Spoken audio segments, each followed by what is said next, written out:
Kesepakatan penjualan rudal jelajah supersonik BrahMos dari India ke Indonesia senilai sekitar 450 juta dolar AS dilaporkan hampir mencapai tahap final.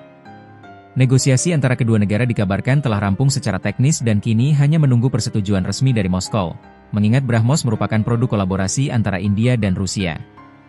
Jika disahkan, Indonesia akan menjadi negara ASEAN kedua setelah Filipina yang mengoperasikan sistem rudal tersebut.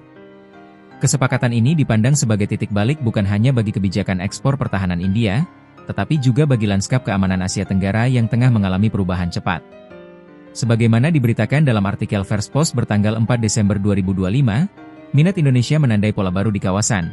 India mulai beranjak dari sekadar mitra diplomatik menjadi aktor keamanan yang semakin sentral.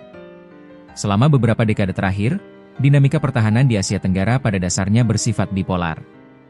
Negara-negara di kawasan secara tradisional berada di antara dua kekuatan besar, Amerika Serikat dengan payung keamanannya, dan China dengan pengaruh ekonomi serta militernya yang kian meningkat.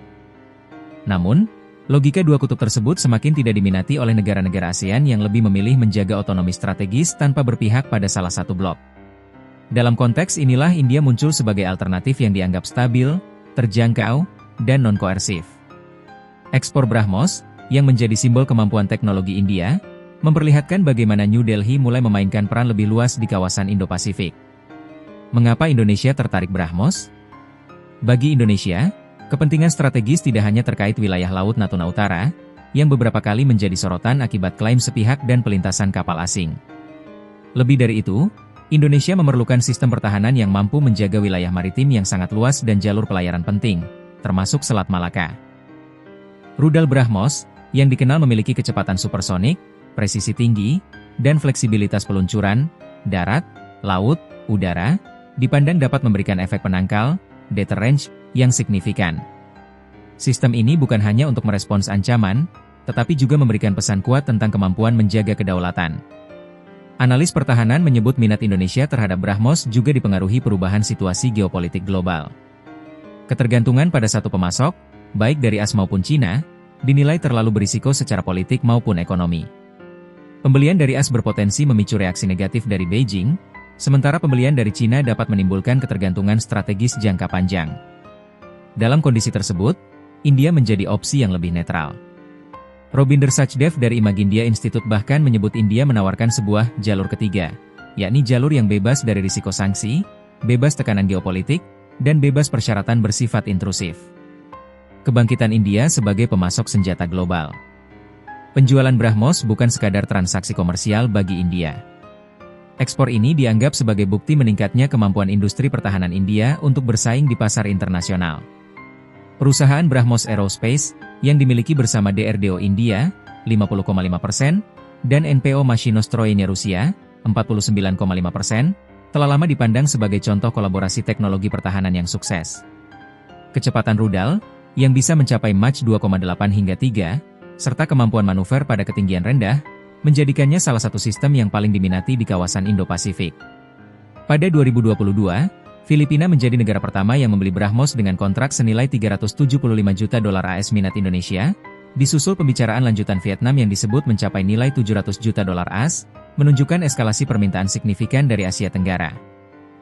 Menurut analis dari National University of Singapore, Ivan Lidarev, dorongan India untuk memperluas ekspor BrahMos merupakan bagian dari upaya jangka panjang meningkatkan kehadiran geopolitik sekaligus mendukung program Make in India di sektor pertahanan.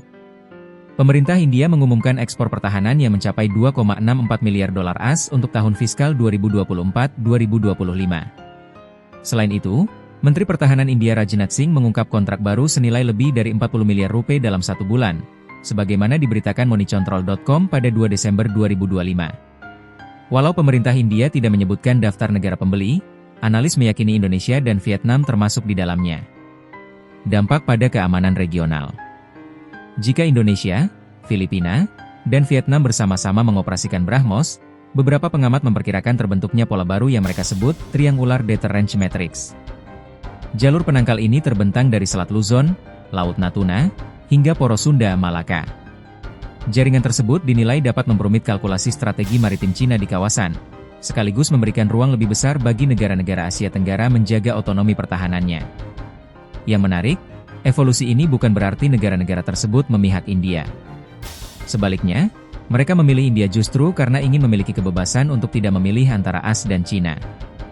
Nilanti Samaranayake dari East West Center menilai kesepakatan BRAHMOS bersifat simbolis sekaligus substantif, simbol perluasan pengaruh India dan bukti langkah nyata negara-negara ASEAN untuk memperkuat kapasitas pertahanan secara mandiri. Babak baru bagi ASEAN dan India. Bagi India, keberhasilan kesepakatan ini akan menjadi salah satu tonggak penting ekspor pertahanan modernnya. Sementara bagi Indonesia dan negara Asia Tenggara lain, BRAHMOS menawarkan kemampuan militer tanpa risiko politik berkepanjangan. Seiring meningkatnya tensi keamanan di Indo-Pasifik, sistem seperti BRAHMOS diperkirakan akan menjadi elemen penting dalam arsitektur keamanan regional. Tidak hanya sebagai alat pertahanan, tetapi sebagai simbol perubahan tatanan strategis, era ketika kekuatan menengah lebih berani memperkuat pertahanan tanpa bergantung pada kekuatan besar. Meski belum ada pengumuman resmi, tanda-tanda kesepakatan semakin menguat.